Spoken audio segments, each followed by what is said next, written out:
I really feel like good stories can entertain people, but great stories can change people. And there is such a big wealth of emotion in being able to tell the right story in the right way to actually elicit a great outcome.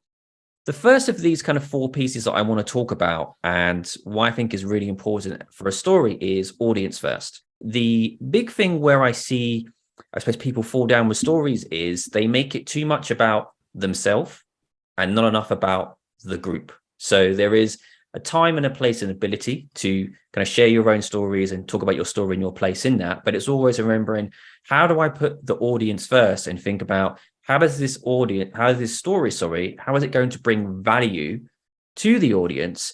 And what are actually the tactical pieces that I can give this audience as part of this story?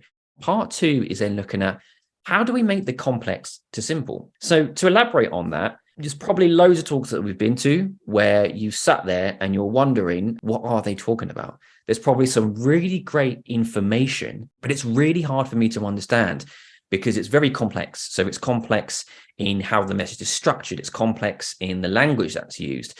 And actually what I always try and encourage people to do is to look at how do we take people from, that's really confusing. Do I need to follow this up with a call or another meeting, or I'm not too sure about this point you raised in our group session, to hell yeah, I really get this, that's clear and concise.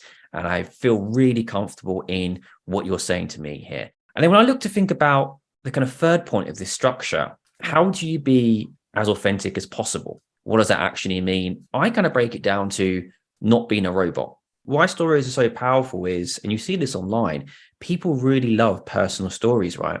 Whenever we see, I'm sure you see on LinkedIn where someone says, I took this course and it was life-changing and I 10x'd my ability to earn X amount of money. Those stories really draw people in because they're incredibly personal. And then as individuals, we start to connect with that on a human level and think about, oh, if that person's done that, potentially I can learn something from here and do that as well.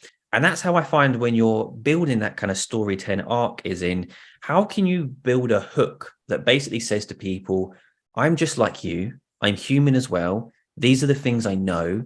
These are the things that I want to share. And then what I can actually do here is build out that narrative and then bring part of yourself into that. The other side of that is to also, you're not always going to be everyone's cup of tea.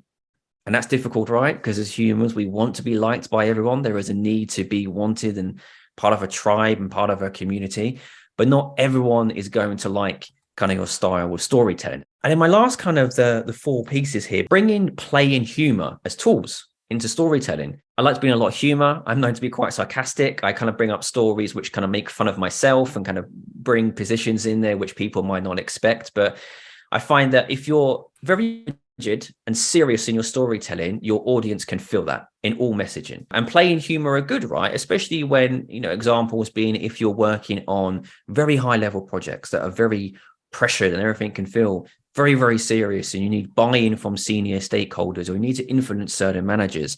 Sometimes play and humor are great tools to use as part of that process, just to lighten that mood, to connect with people on a level.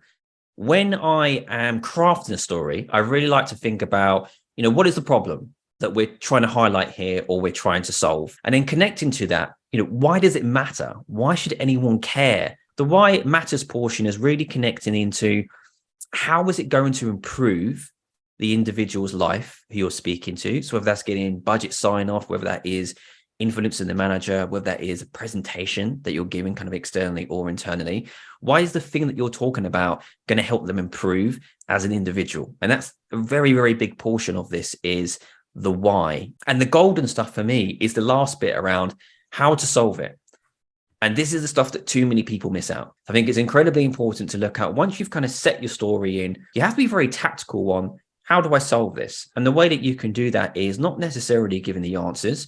It may be providing suggestions. It may be providing examples of solutions.